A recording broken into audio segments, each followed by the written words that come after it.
The most certain thing in our life is death. আমাদের জীবনের সবচাইতে সুনিশ্চিত বিষয় হচ্ছে মরণ। মরবই আমরা। And the most uncertain thing in our life is the time of death. আর আমাদের জীবনের সবচেয়ে অনিশ্চিত বিষয় হচ্ছে মৃত্যুর সময়। আমরা জানি না। মরবো যে এটা জানি, জানেন না? কিন্তু কখন মরবো এটা জানি? এই সূরাটা আপনারে এই জিনিসটা জানান দিতে এসেছে যে দুনিয়ার সম্পদ, লোভ, লালসা এগুলো নিয়ে পড়ে থেকো না। সূরার নাম হচ্ছে সূরাতুত তাকাসুর। চিল্লায় বলেন কি নাম? এই সূরার সেন্ট্রাল সাবজেক্ট ম্যাটার হচ্ছে we have to go back to our Lord. আমাদেরকে ফিরে যেতে হবে আমাদের রবের কাছে। আমরা কেউ আজীবন থাকতে আসি নাই। থাকতে পারবো আজীবন? দাদা চলে গেল, বাবা চলে গেল, মা চলে গেল, মামা চলে গেল, খালু চলে গেল, এরপর আমাদের টনক নড়ে না, তাই না? পাগল পড়া হয়ে আছে এই পৃথিবীর জন্য।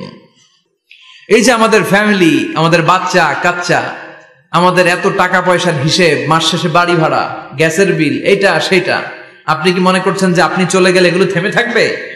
কিছুই থেমে থাকবে না, সব চলবে আগের মতো। থাকবেন না আপনি? সব চলে। সকাল গড়িয়ে বিকেল হয়, শীত শেষে গ্রীষ্ম আসে, দিন শেষে রাত নামে, সব চলে, নাই শুধু আমি। চিল্লায় বলেন ঠিক কিনা? তো এজন্য এগুলি একটু ভাবেন। অনেক ব্যস্ত আমরা। এই দুনিয়ার পুরো জীবনটা এটা হচ্ছে লালসাময় একটা জীবন। লোভ, মরিচিকা, মায়াজাল, এই মায়াজালে আমরা আটকে আছি। ফলে মৃত্যুর কথা আমরা ভুলে গিয়েছি। পাগলের মতো ছুটছি, আরো টাকা লাগবে, আরো খ্যাতি লাগবে, আরো যশ লাগবে, আরো দাপট লাগবে আমার। এত টাকা দিয়ে কি হবে? এত সম্পদ দিয়ে কি হবে? এত ব্যস্ততা দিয়ে কি হবে তোমার? স্টপ, থামুন, অনেক হয়েছে, আম্মা থামুন। Take a rest, take a breath and think about death. Think that you have to go back to your Lord. একটু বসেন না, একটু ভাবেন যে আমাকে চলে যেতে হবে, চলে যেতে হবে। এই কোলাহল, এই ব্যস্ততা, এগুলো থাকবে, থাকবো না আমি। সাইয়েদনা ওমর ফারুক বলেছেন, মুতু ক্বাবলা আন তামুতু, মরার আগে একবার মরো। হাসিবু ক্বাবলা আন তুহাসাবু আলাইকুম, তোমার হিসাব নেওয়ার আগে তুমি একবার নিজের হিসাবটা করো না। কাগজ বের করে একটু লিখো না কি কি ভালো কাজ করছিলা, যেগুলো দিয়ে নাজাতের ওসিলা হতে পারে। 1 2 3, আর কি কি আকাম কুকাম করছো দেখো না, লিখে দেখো তোমার অবস্থাটা কি। মরার আগে একবার মরো। মরার আগে খাটের মধ্যে শুয়ে শটান করে চোখ বন্ধ করে একবার মরার ভান করে দেখেন কেমন লাগে। চোখটা বন্ধ করেন আর ভাবেন আপনি নাই, কি কি হতে পারে ভাবেন। আপনার ছেলে মেয়েরা কান্না জুড়ে দিবে, আপনার প্রাণের স্ত্রী বিলাপ শুরু করে দিবে, বন্ধু বান্ধবের চিৎকার আর মাতম, স্থানীয় এলাকার মসজিদে ঘোষণা, অমুক এলাকার নিবাসী অমুক ভাই অমুকের ছেলে অমুক দুনিয়ায় নাই। সব আত্মীয়রা চলে আসবে, ফেসবুকে স্ট্যাটাস দেয়া হবে, সবাই সবাইকে জানাবে বিকাল 4টায় অমুক হাই স্কুল ময়দানে আপনার জানাজা। ছুটে আসবে, সবাই ছুটে আসবে আপনাকে শেষ বিদায় দিতে, গুড বাই জানানোর জন্য, আল ওয়াদা, বিদায় জানাতে আসবে সবাই। 4 তাকবীর দিয়ে আপনার জানাজা হবে, অশ্রুসিক্ত জানাজায় আপনার বিদায় হবে। কাঠের খাটিয়ার মধ্যে করে কাঁধে তুলে আপনারে কবরে নেওয়া হবে। আগে থেকে খুঁড়ে রাখা কবরটার মধ্যে আপনারে বিছিয়ে দেয়া হবে। বাঁশের কচি দিয়ে তার উপরে মাটির চাপা দিয়ে সব চলে যাবে। ভাবেন না একবার চোখ বন্ধ করে, this is the circle of life, this is the nature of life. এটা সবার হবে, আমার হবে, আপনার হবে। এত মায়া, এত ভালোবাসা কই যাবে? কেউ থাকবে না, সবাই আপনার অন্ধকার কবরে রেখে দিয়ে চলে আসবে। উপরে বাঁশের কঞ্চি, তার উপরে মাটির চাপা, অন্ধকার আর অন্ধকার। এই অন্ধকার যেন শেষ হতে চায় না, শুধুই অন্ধকার, ঠিক কিনা? এজন্য আমাদের চলে যেতে হবে। দাদা গেল, চাচা গেল, মামা গেল, আমাদেরকেও যেতে হবে, জোরে কোন ঠিক কিনা? সব পরে থাকবে, চলে যেতে হবে আমাদেরকে। এজন্য আখিরাতের কথা যেন আমাদের স্মরণ হয়। বিশ্বনবী বলতেন, নাহাইতুকুমান জিয়ারাতিল কবুর, আমি তোমাদেরকে কবর জিয়ারত করতে আগে নিষেধ করতাম, কিন্তু এখন নিষেধাজ্ঞা প্রত্যাহার করে নিলাম। এখন সব সময় তোমরা কবরের সামনে যাবা আর জিয়ারত করবা। কবরস্থানে যান তো? যান আপনারা? একটু যাবেন, একটু গেলে আখিরাতের কথাটা স্মরণ হবে। ওখানে ছোট শিশুরা শুয়ে আছে, কিশোর যুবকরা আছে, আপনার মতো তাগড়া যুবক মুরব্বীরা আছে। এরা এই এলাকায় থাকতো, এরা আকাশ থেকে নেমে আসে না, এই এলাকার সন্তান আজ নাই। একটা সার্টেন পিরিয়ড শেষে আপনিও থাকবেন না, this is the nature of life, this is the circle of life. ছোট্ট শিশু হয়ে এসেছিলেন, শৈশব, কৈশোর, যৌবন, প্রৌঢ়ত্ব। আগে ছিলেন সিঙ্গেল, বিয়ে করে হয়ে গেলেন ডবল। এরপরে আল্লাহ আপনাকে একটা মেয়ে দিল, এরপরে মেয়েকে বিয়ে দিয়ে শ্বশুর হলেন, এরপরে ওই মেয়ের ঘরে সন্তান হতে নানা হলেন। আর কতদিন? অনেক দিন হলো তো, অনেক লম্বা সময় পেয়েছেন আপনি। Think about that. এবার যাওয়ার কথা ভাবেন, আখিরাতের সামানের কথা ভাবেন, ফিরে যেতে হবে। কি শক্তিশালী যুবক, বার্ধক্য চলে আসলে লাঠি ছাড়া চলতে পারে না। কুচকুচে কালো দাড়ি সাদা হয়ে যায়, দাড়ির শুভ্রতা, বয়সের ভার, রং ধরা যৌবন জং ধরে শেষ, ঠিক কিনা? This is the circle of life. যুবক ভাইরা, এটাই জীবন, চলে যেতে হবে, কেউ থাকতে পারবে না, ঠিক কিনা? এটা রিমাইন্ডার আল্লাহ এই সূরার ভেতরে দিয়েছেন যে তোমাদেরকে ফিরে যেতে হবে, এই লোভ লালসা ছেড়ে দাও। রব্বুল আলামিন বলেন, আলহাকুমুত তাকাসুর হাত্তা যুরতুমুল মাকাবির। ও গোলাম, দুনিয়ার সম্পদ, লোভ লালসা তোদেরকে পাগল বানিয়ে দিয়েছে। এই লোভ পাগলামি কোনোদিন তোদের থামবে না যতদিন না তোরা কবরে ঢুকবি, ঠিক কিনা? কার কথা? আল্লাহ বললেন, দুনিয়ার সম্পদ আর লোভ আর মোহে তোমরা গাফেল হয়ে গিয়েছো। আখিরাতের কথা বেমালুম তোমরা ভুলে গিয়েছো। কিন্তু আখিরাতে তোমাদের যেতেই হবে, কবরের বাড়িতে তোমাদের ঢুকতেই হবে, ঠিক কিনা? যেতেই হবে, আমরা ভুলে যাই। আলহাকুমুত তাকাসুর, অতিরিক্ত পাওয়ার লোভ, বেশি বেশি খাওয়ার লোভ, বেশি বেশি জমানোর লোভ মানুষকে গাফেল বানিয়ে দিয়েছে। এটা মানুষের স্বভাব, আরো চাই আরো চাই, এই স্বভাবটা আছে না নাই? দেখবেন ছোট বাচ্চারা মসজিদের দোয়া অনুষ্ঠান শেষে জিলাপি দেয় না? আগে বাতাসা দিত না, এখন কি দেয়? জিলাপি দেয়, মিষ্টি দেয়। তো মসজিদের 2-3 গেট থেকে যদি দেয়, ছোট বাচ্চারা দেখবেন এদিক দিয়ে কয়েকটা নিয়ে আবার ওই গেটে লাইন ধরে। ওর হাত হলো ছোট হাত, ওর হাত ভর্তি জিলাপি, আর নেওয়ার জায়গা নেই, এরপর আরেক জায়গায় লাইন ধরছে, আরো লাগবে, আরো লাগবে, এই আরো আরো আরো চাই। এই স্বভাবটাই মানুষকে কুড়ে কুড়ে শেষ করে দিয়েছে। এত লাগবে কেন তোমার? চাহিদার কোনো শেষ নাই। Unlimited demand of human being. যার আছে বেশি তার চাই বেশি। যার সাইকেল আছে তার হুন্ডা চাই, হুন্ডা আছে তো প্রাইভেট কার চাই, প্রাইভেট কার আছে তো প্লেন চাই, প্লেন আছে তো হেলিকপ্টার চাই, হেলিকপ্টার আছে তো ওইটা চাই, ওইটা আছে তো সেটা চাই, ঠিক কিনা? এলাকার মেম্বার যে হয়েছে চেয়ারম্যান হতে চায়, আছে না নাই? চেয়ারম্যান সাহেব এমপি হতে চায়, আছে না নাই? এমপি সাহেব মন্ত্রী হতে চায়, আছে না নাই? তো মানুষের চাহিদার কোনো শেষ নাই। যার আছে বেশি তার চাই বেশি। এজন্য বিষ্ণু বলেছেন, উনজুরু ইলা মান হুয়া আসফালা মিন, তোমার চেয়ে যে খারাপ আছে ওর দিকে তাকাও। ওয়ালা তানজুর মান হুয়া আ'লা মিন, তোমার চেয়ে যে ভালো আছে ওর দিকে তাকায়ও না, তোমার চেয়ে যে খারাপ অবস্থানে আছে ওর দিকে তাকাও।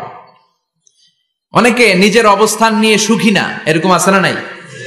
আল্লাহ আমার এটা দিল না রে, ওইটা দিল না রে, পাইলাম না রে, কিচ্ছু হয় না, কি করব জীবন, হতাশ। আসলে আছে কিন্তু অনেক, কিন্তু শুকরিয়া নাই, ডাকাত, ঠিক কিনা? নিজের অবস্থান নিয়ে সুখী না, কিন্তু অনেক লোক আছে তারা আপনার অবস্থানে পৌঁছতে চায়। তাদের দিকে তাকিয়ে দেখেন, আপনি যে অবস্থানে আছেন এই অবস্থানে পৌঁছাটা অনেকের কাছে স্বপ্ন। তারা প্রতিনিয়ত সংগ্রাম আর স্ট্রাগল করে যাচ্ছে আপনার অবস্থানে পৌঁছতে, আর আপনি এটা নিয়ে সন্তুষ্ট না। শেখ সাদির নাম শুনেছেন? বালাগাল উলা কাশাফাদ দুজা, এই কবিতাটার রচয়িতা ইরানের বিখ্যাত এক কবি। উনি একবার আর্থিক সমস্যার মধ্যে দিয়ে সময় কাটাচ্ছেন, টাকা নাই, পয়সা নাই, পায়ে দেওয়ার মতো জুতা নাই। উনি খুব দুঃখ পেলেন, হায় রে, আমি ইরানের এত বড় কবি, আমার পায়ে দেওয়ার মতো জুতা নাই। দুঃখ ভরা মন নিয়ে রাস্তায় হাঁটতে বেরোলেন। হাঁটতে হাঁটতে হঠাৎ দেখলেন একটা লোক শুয়ে শুয়ে কাঁদছে, ওই লোকটার 2টা পাই নাই, পাই নাই। উনি সেজদায় পড়ে গেলেন, আল্লাহর কাছে ক্ষমা চাইলেন, আল্লাহ অনেক দিয়েছো, শুকর আলহামদুলিল্লাহ। এজন্য যেই পরিস্থিতিতেই থাকি না কেন আমরা কি পড়বো? জোরে বলেন, কি পড়বো? এজন্য আল কানাতু মিনাল ইসলাম, অল্পে তুষ্ট থাকার নাম হলো ইসলাম। সম্পদ লাগবে কিন্তু সম্পদের পাহাড় লাগবে না, ঠিক কি না? অল্প খান, অল্প পড়েন, অল্প জামান, অল্পের ভেতরে বরকত ঢুকাইয়া দিছে কে? দেখবেন যাদের সম্পদ অল্প তারা সুখী বেশি। জরিপে এটা দেখা গিয়েছে, অনেক সার্ভেতে এটা এসেছে, যারা সম্পদশালী এরা দুঃখী বেশি, এদের দুঃখ বেশি, টেনশন বেশি, খুব স্বাভাবিক। টাকা যার বেশি, রোগ তার বেশি। টাকা যার বেশি টেনশন তার বেশি, টাকা যার বেশি ঘরে শান্তি তার কম, আছে না নাই? ঘরের ভেতরে অশান্তি, ছেলে কথা শোনে না, ছেলে টানে গাঞ্জা, মেয়ে করে পরকিয়া, আছে না নাই? স্ত্রী কথা শোনে না, ভালোবাসা নাই, ঘরটা জাহান্নামের টুকরা, রোগ বালাই, এক একটা হসপিটাল বিল পরিশোধ করতে মাসে 5 লাখ 10 লাখ, আছে না নাই? কিছু খেতে পারে না, ডাক্তার একেবারে ডায়েট মেনু বেঁধে দিয়েছে, ডায়েট, ভেরি ডায়েট মেনু, এটা এটা এটা এটা কিছুই খাবেন না, শুধু গরু খাবেন না, খাসি খাবেন না, চিংড়ি খাবেন না, খালি ঘাস খাবেন, ইচ্ছে মতো ঘাস খাবেন, মানে ঘাস জাতীয় যত আইটেম আছে সব খাবেন, শাক খাবেন, সবজি খাবেন, সালাদ খাবেন, গরু চিংড়ি মুরগি গোশত ইলিশ কিছু খেতে পারে না। তাহলে রোগ বেশি, খাওয়ার মজা নাই, ঘরে সাংসারিক শান্তি নাই, খালি ব্যারাম আর ব্যারাম, ঠিক কিনা? কিন্তু সম্পদের পাহাড় গড়েছে। আর অল্প যারা খায়, অল্প পড়ে, রিক্সাওয়ালা কুলিওয়ালা, অল্প বেতনের চাকরি, কিন্তু হক হালালি মেনে চলে, দেখবেন শান্তি আছে অনেক। হ্যাঁ, বাসা ভাড়া দেয়, ফ্যামিলি চালায়, বাচ্চাদের স্কুল বিল, এরপরও মাস শেষে 1-2 হাজার টাকা হাতে থেকে যায়। আর ওর প্রতি মাসে 10 কোটি টাকা ইনকাম, তারপরও ব্যাংকের ঋণ আছে না নাই? সুখ কারে বলে? কিভাবে আপনি সুখকে ডিফাইন করবেন? সুখ তো টাকায় কিনা যায় না, শান্তি টাকা দিয়ে হয় না, শান্তি দেওয়ার মালিক কে? আল্লাহ। শান্তি আছে অল্প খেয়ে শুকর করার মধ্যে, শান্তি আছে আলহামদুলিল্লাহর মধ্যে, চিল্লায় বলেন ঠিক কিনা? এজন্য অল্প খাবো, অল্প পড়বো, অল্প জামাবো, অল্পের ভেতরে বরকত দিয়েছে কে? আল্লাহ। দেখেন ধনী ভাইরা খেতে পারে না, কিন্তু রিকশালার কি সমস্যা হয়? রিকশালারা সব খেতে পারে, কুলিওয়ালা, দিন মজুর, এরা একেবারে স্লিম সুঠাম দেহি, মেদহীন পেট, পেটে কোনো মেদ নাই, ভুড়ি নাই। আর কোটিপতিদের মেদ আছে না নাই? এত বড় বড় পেট, ঠিক কিনা? আমাদেরও পেট আছে, তবে হালাল পেট, এটা হারাম টাকা দিয়ে এই ভুড়ি বানাই নাই আমরা, চিল্লায় বলেন ঠিক কিনা? রিকশাওয়ালা কুলিওয়ালা নিজেও নামাজ পড়ে, বউও নামাজ পড়ে, বাচ্চাটাও নামাজ পড়ে, রিকশা চালায় আর জিকির করে লা ইলাহা ইল্লাল্লাহ, লা ইলাহা ইল্লাল্লাহ মুহাম্মাদুর রাসূলুল্লাহ সাল্লাল্লাহু। সুখ আর শান্তি, তাদের ঘরে সুখ। ধনী কোটিপতি ভিআইপি সিআইপিস, এদের রাতে ঘুম নাই, 1 ঘন্টা ঘুমানোর জন্য 4টা ট্যাবলেট খাওয়া লাগে, এরকম আছে না নাই? কিন্তু ঘুমের জন্য যে ট্যাবলেট খাওয়া লাগে রিকশাওয়ালা এটা জানেই না, ওর যেখানে রাইত ওইখানেই, ওর মাথা বিছনায় লাগতে দেরি, ওর ঘুম আসতে দেরি হয়, ওর ঘুমে নাকের ডাকের আওয়াজে ট্রাকের ইঞ্জিনও ফেল। সুবহানাল্লাহ পড়েন। এজন্য অনেক বেশি সম্পদের পাহাড় করা লাগবে, এই চিন্তা যেন আমাদের মাথায় না আসে, চিল্লায় বলেন ঠিক কিনা? এজন্য রব্বুল আলামিন বলেন আলহাকুমুত তাকাসুর হাত্তা যুরতুমুল মাকাবির, বেশি বেশি সম্পদ উপার্জনের আকাঙ্ক্ষা তোমাদেরকে আখিরাত থেকে গাফেল বানিয়েছে। এই গাফলতি কশিন কালেও তোমাদের কমবে না যতক্ষণ না তোমরা কবরে ঢুকবা। হাত্তা যুরতুমুল মাকাবির, মাকবারাতুনের প্লুরাল মাকাবির, যতক্ষণ না কবরে না ঢুকবা, কবরস্থান তোমার আবাসস্থল না হবে, ততক্ষণ পর্যন্ত এই চাই চাই মানসিকতা কমবে না। মানুষের স্বভাব হলো আরো চাই, আরো চাই, আরো চাই করে ফকিরেরা। কারা? ইয়া আইয়ুহান নাসু আনতুমুল ফুকারাউ ইলাল্লাহ ওয়াল্লাহু হুয়াল গনিয়ুল হামিদ। সুবহানাল্লাহ পড়েন। আল্লাহ ডেকে বললেন গোলাম আনতুমুল ফুকারা ইলাল্লাহ, তোমরা সবাই ফকির, ধনী হলো একজন, তিনি কে? আল্লাহ শুধু ধনী, আর মানুষের স্বভাব হচ্ছে আরো চাই, আরো চাই। ওর 2 তলা বিল্ডিং, আমার 3 তলা লাগবে, ওর 2টা গাড়ি আছে, আমার 3টা লাগবে, আছে না নাই? বিশ্বনবী বললেন কিয়ামতের আগ দিয়ে মানুষের মধ্যে আকাঙ্ক্ষায় প্রতিযোগিতা বেড়ে যাবে, প্রতিযোগিতামূলক টেন্ডেন্সি, কার চেয়ে কে বড় হতে পারে, কার চেয়ে কে বেশি টাকার পাহাড় বানাতে পারে, আছে না নাই? বিশ্বনবী বললেন ওয়া আনতারাল হুফাতাল উরাতাল আলাতা রিয়া আশ-শাইয়াতা তাওয়ালুনা ফিল বুনিয়ান, কিয়ামতের আগে এমন কিছু লোক যাদের গায়ে দেওয়ার মতো জামা ছিল না, পায়ে দেওয়ার মতো জুতা ছিল না, পেটে দেওয়ার মতো খাবার ছিল না, সমাজের কেউ তাদেরকে চিনতো না, হঠাৎ করে এই লোকগুলো ধনী হয়ে যাবে। And they will start to construct, they will compete to construct high rises building in the cities. শহরে গ্রামে এরা বড় বড় বিল্ডিং বানানো শুরু করবে। এই উঁচা উঁচা বিল্ডিং আমাদের সমাজে আছে না নাই? আজ থেকে 20 বছর আগে ছিল? আমি তো 20 বছর আগে যখন আসছি কিছুই ছিল না, খালি পানি আর পানি। আর এখন 2 তলা 3 তলার অভাব নেই। গরিপুর পাশে না আপনাদের, এদিকে গরিপুর, বিল্ডিং এর পর বিল্ডিং। আমি যখন ঢাকা যাই দেখি গরিপুর আসতেছে, মানে গরিপুরের বিল্ডিং আর শহরগুলো আস্তে আস্তে হাইওয়ের পাশাপাশি চলে আসতেছে। প্রতি বছর আইসা দেখি কিছু আগাইছে, 2-3 বছর পরে এইটা একেবারে হাইওয়ের সাথে চলে আসবে। খেয়াল করছেন? ঢাকা যাওয়ার সময় গরিপুর আগাইতেছে, খালি গরিপুরের বিল্ডিং, গরিপুরের শহর আগাতে আগাতে আগাতে ঢাকা চট্টগ্রাম মহাসড়কের কাছাকাছি চলে আসছে।